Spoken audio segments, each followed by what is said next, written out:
Assalamu alaikum wa rahmatullahi wa barakatuh.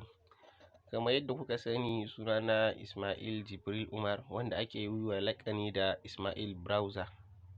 So yau ma na kawo muku wani abu ne da ya danganci yan fawa. So idan ka san ka yi text kuma baka ga result ɗinka ba, so za ka iya bin yadda zan yi yanzu don ka ga result ɗinka. So zan shiga Chrome ɗina. So kamar yadda na shiga Chrome ɗina, gashi nan ya nuna min abu kamar haka. Kun ga already dama na riga na yi login. So kawai zan yi wannan ga nan view text result. To yin shiga.